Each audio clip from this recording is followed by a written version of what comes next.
Hi అండి, అందరికీ welcome back to our channel. ఇంకా నేను ఏం చేస్తున్నానంటే ఉతప్ప చేస్తున్నాను. ఇది ఇంట్లోకే కాదండి, బయట అమ్మడం కోసం. అయితే నేను టిఫిన్స్ స్టార్ట్ చేసి ఒక 2-3 మంత్స్ పైనే అవుతుంది. ఇక్కడ నేను ఏం చేస్తున్నానంటే ఉతప్ప చేస్తున్నాను. నార్మల్గా అందరికీ గట్టిగా వస్తుంది, కానీ నేనైతే చాలా సాఫ్ట్గా స్పాంజీ లాగా, చూసారా ఎంత సాఫ్ట్గా ఉందో చూస్తేనే అర్థమవుతుంది. ఇక్కడ నేను నైట్ అయితే అన్నీ ప్రిపేర్ చేసి పెట్టుకుంటాను. మార్నింగ్ అంటే పిల్లలతో, మాకు 2 బాబులు, పిల్లలతో అవ్వదు కదా అని చెప్పేసి నైట్ ఆల్మోస్ట్ ఎన్ని ప్రిపేర్ చేసేటి అన్నీ నైట్ ప్రిపేర్ చేసి పెట్టుకుంటాను. వల్ల పొద్దునైతే మనకి ఈజీగా అయిపోతుంది. ఇక్కడ చూసారా, ఫస్ట్ అయితే బోండా వేసాను. బోండా ఒక స్టవ్ మీద, అలాగే ఇడ్లీ ఒక స్టవ్ మీద, 2 స్టవ్ల మీద ఆన్ చేసి అన్నీ కంప్లీట్ చేశాను అనమాట. ఇక బోండా అయిపోయిన తర్వాత ఇంకా కొంచెం సేపటికి ఇక ఉతప్ప దోశ వేస్తాను అనగా ఒక 15 మినిట్స్ అయితే నేను సోడా అలాగే సాల్ట్ అయితే కలిపి పెట్టేస్తాను. ఇక్కడ చూసారా, బోండా కూడా ఇంతకుముందు ఉతప్ప చూపించా కదా, ఇప్పుడు బోండా చూడండి, ఇలా 2 ఫింగర్స్తో తుంచితే తునిపోయేలాగుంటుంది. ఇక్కడ ఇడ్లీ కూడా అసలు ఏది గట్టిగా ఏమీ ఉండవండి, అన్నీ సాఫ్ట్గా. మా దగ్గర ఒకసారి టిఫిన్ చేస్తే మళ్ళీ ఖచ్చితంగా ఆగి లేదా పార్సల్ అయినా తీసుకెళ్తారు, అట్లుంటుందన్నమాట. అందుకోసం పర్లేదు, బాగానే సేల్ అవుతున్నాయి. ఇక్కడైతే బోండా చేసి రెడీ పెట్టేస్తాను. కాకపోతే 2 స్టవ్లు వేస్ట్ కాకుండా మనకి టైం కలిసి వచ్చేలాగా ఫస్ట్ అయితే బోండా, ఇడ్లీ 2 స్టవ్లు ఆన్ చేసి పక్కకు పెట్టేసుకున్నాను. ఇంక ఇడ్లీ అయితే ఒక వాయే ఉంది, 2-3 వాయిలు అయితే అయిపోయింది. ఇక్కడ టైం చూద్దామనేసి ఫోన్ ఆన్ చేస్తున్నా. ఇక్కడ చూసారా టైం, నేను ఎర్లీ మార్నింగ్ లేస్తాను, నైట్ ఎర్లీగా పడుకుంటాను. 2 బాబులు ఉంటారు, వాళ్ళని లేపి రెడీ చేసుకోవాలి మళ్ళీ మార్నింగ్ స్కూల్ టైంకి. ఇక్కడ 4 అవుతుంది. బోండా అలాగే ఇడ్లీ అయితే చేయడం అయిపోయింది. ఇవి 2 అయిపోయిన తర్వాత పక్కకు పెట్టేసుకొని ఇప్పుడు నేను దోశ బ్యాటర్ అయితే కలిపేసుకుంటున్నా.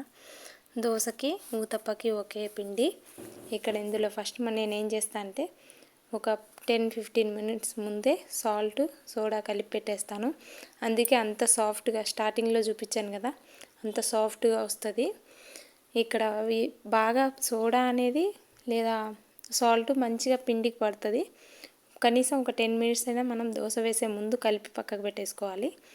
ఇక్కడ 2 అవి ఇంకా మిర్చి వేపేసుకుంటున్నా. బోండా చేసిన ప్యాన్లో మిర్చి అయితే వేపేసుకుంటున్నా. అవి అయిపోయిన తర్వాత ఇప్పుడు ఒకే టైంలో ఇంతకుముందు 2 స్టవ్లు ఆన్ చేశాను కదా, మళ్ళీ ఇప్పుడు 2 స్టవ్లు ఆన్ చేస్తాను. ఎందుకంటే ఒక స్టవ్ మీదనే చేస్తున్నా అంటే చాలా లేట్ అవుతుంది.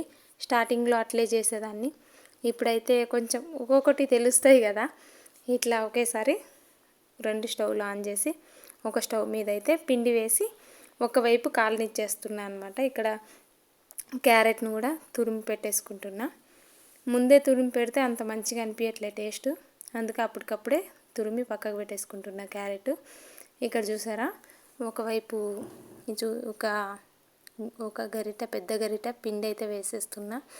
అది కొంచెం ఆయిల్, క్యారెట్ తురుము వేసిన తర్వాత దీనికి ఆవిరి పెట్టేస్తున్నా అనమాట, కుక్కర్ మూత. అది ఒకవైపు కాలిన తర్వాత మళ్ళీ ఇంకొక స్టవ్ మీదకి వేసేసుకుంటున్నా ప్యాన్ మీద.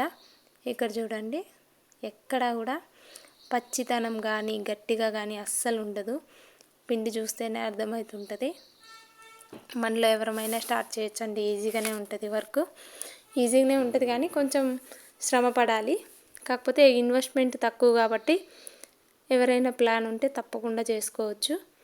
మనం కష్టపడే ఎక్కువ పెట్టుబడి లేకుండా కష్టపడితే మనకి మంచి రిజల్ట్ అనేది ఉంటుంది. అయితే నేను ఈ పనులన్నీ చేసేస్తున్నా. నైట్ మా ఆయన ఒక పని అప్పచెప్పారు, కాకపోతే వాళ్ళ ఆఫీస్లో పోట్లాక్ ఉందంట, అందుకోసం ఈయన వెజ్ కర్రీ చెప్పాడు. ఎప్పుడు నాన్ వెజ్ కర్రీ చెప్పేవాడు, ఎందుకంటే ఈరోజు వాళ్ళు చిట్టీలు వేసి తీసారంట. అందుకోసం మా వారికి వెజ్ కర్రీ వచ్చేసింది, అందుకనేసి వెజ్ కర్రీ చేయాలి. అందుకోసం డైలీ కంటే ఈరోజు ఇంకొంచెం తొందరగా లేచినాను. ఇక్కడైతే మొత్తం 1 by 1 చేసుకుంటే ఎంత పెద్ద పనులైనా తక్కువైపోతాయండి. అమ్మో చాలా పనులు ఉన్నాయని టెన్షన్ పడితే ఏ పని అవ్వదు. ఆ టెన్షన్ పడడంలోనే మనం సగం టైం వేస్ట్ చేస్తాము. అట్లా కాకుండా 1 by 1 చేసుకుంటే అది ఎంత పెద్ద పనైనా, ఎన్ని పనులైనా తరిగిపోతూ ఉంటాయి, ప్రాబ్లం ఏం లేదు. ఇక్కడ చూడండి, అయితే ఇక ఊతప్ప చేయడం అయిపోయింది. దోశ వేయాలి. ఇంకా అయితే ఇక్కడ వెజ్ కర్రీ అవ్వాలి కదా, అందుకనేసి ఇక్కడ అన్నీ పెట్టేసుకుంటున్నా. 1.5 కర్రీ వంకాయలు, హాఫ్ కిలో ఉల్లిపాయలు, హాఫ్ కిలో టమాటా, పావు కిలో పచ్చిమిర్చి ఇవన్నీ తీసేసుకున్నాను. కాకపోతే పచ్చిమిర్చి చాలా స్పైసీ ఉన్నాయి. ఇది లాస్ట్ ఊతప్పం, కొంచెం మాడిపోయింది. నేను అవి కడుగుదాము అనేసి అక్కడ పెట్టుకునే లోపల ఇది లాస్ట్ కదా, కొంచెం బ్లాక్ అయిపోయింది అనమాట. ఇక్కడ నేనైతే ముందేమీ కట్ చేసి పెట్టుకోను, అప్పటికప్పుడే కట్ చేసి వంకాయ కర్రీకి అయితే అప్పటికప్పుడే వేసుకుంటాను. నాకు వాటర్లో వేసి నానబెట్టడం అయితే ఇష్టం లేదు ముక్కల్ని. ఇక్కడ అన్నీ ఆడపెట్టేసుకుంటున్నా. నిలబడుకొనే స్టవ్ ఆన్ చేసి ఆయిల్ పెట్టేసా. అంతలోపల ఉల్లిపాయలు కట్ చేసి వేసినాను. ఉల్లిపాయలు కొంచెం వేగిన తర్వాత పచ్చిమిర్చి కట్ చేసి వేసా. తర్వాత మళ్ళీ టమాటా కట్ చేసి పెట్టుకున్నాను. అయితే మళ్ళీ కట్ చేసి కూర్చొని కట్ చేసి పక్కకు పెట్టుకొని మళ్ళీ అవన్నీ ఒక దగ్గర వేసాకంటే 1 by 1 ఒకటి వేగిపోయేసరికి ఒకటైతే ఇలా కట్ చేస్తాను. అలాగే వంకాయలు కూడా ముందేమి కట్ చేసి వాటర్లో నానబెట్టలేదు. ఇలా కాయలను మాత్రం కడిగి ఇట్లా కర్రీలోనే డైరెక్ట్గా వేసేస్తా. నేనేం సాల్ట్ వాటర్లో అట్లేం పెట్టట్లే. అలా వాటర్లో నానబెట్టిన ముక్కల కంటే మీరు ఒకసారి ట్రై చేయండి. కర్రీ చేస్తా అప్పటికప్పుడు కట్ చేసి వేయండి, టేస్ట్ చాలా బాగుంటుంది. ఇది ఒక టిప్ అంతే. అయితే ఎప్పుడు అంట్లు అప్పుడే కడిగేసుకుంటా అనమాట. ఒక్కొక్కటి రాగానే ఈ పనితో పాటే అంట్లు కడిగేసుకుంటా. ఆ టిఫిన్స్ అమ్మేసి ఇంటికి వచ్చేవరకు కొంచెం రిలాక్స్ అనిపిస్తుంది సింక్ ఖాళీ ఉంటే. లేదు అంటే అదొక మైండ్లో ఒక ఉండిపోతుంది అనమాట అంట్లు ఉన్నాయనేసి. ఇక్కడ కర్రీ అయితే రెడీ అయిపోయింది. ఇక మా వారికి బాక్స్ పెట్టేస్తే ఆయన ఆఫీస్కి వెళ్ళాలి. మా ఇద్దరు బాబుల్ని లేపాలి. టైం అయితే అయిపోతుంది. టైం అవుతుంది అని చెప్పేసి ఇంకా నేను లాస్ట్ దోశ వేస్తాను. అంత బాగా రావు కానీ ఎక్కువ మంది దోశ కూడా అడుగుతున్నారు, అందుకనేసి దోశలు కూడా వేస్తా. ఇది చూసారా, ఇడ్లీలు అయితే మొత్తం ఫిల్ అయిపోయింది. మొత్తం 4 వాయిలు అయినాయి ఇడ్లీలు. ఒక వాయికి 4 ప్లేట్లు వస్తుంది అనమాట. ఇక్కడ చూసారా, ఇది సెకండ్ దోశ. ఫస్ట్ దోశ బాగానే వచ్చింది కానీ సెకండ్ దోశ కొంచెం పతలా వేసినట్టున్న పిండి కొంచెం ఇరిగిపోయేలాగంది. పర్లేదు, మా దగ్గర అయితే అన్నీ టేస్ట్ అయితే బాగానే ఉంటాయి. మీరు ఎప్పుడైనా వచ్చినప్పుడు టేస్ట్ చేయండి. అయితే ఇక్కడ ఏమైంది, నేను ఈ కిచెన్లో ఈ పనులన్నీ చేసుకునే లోపల నైటే వేపు పెట్టుకుంటాను పల్లీలు.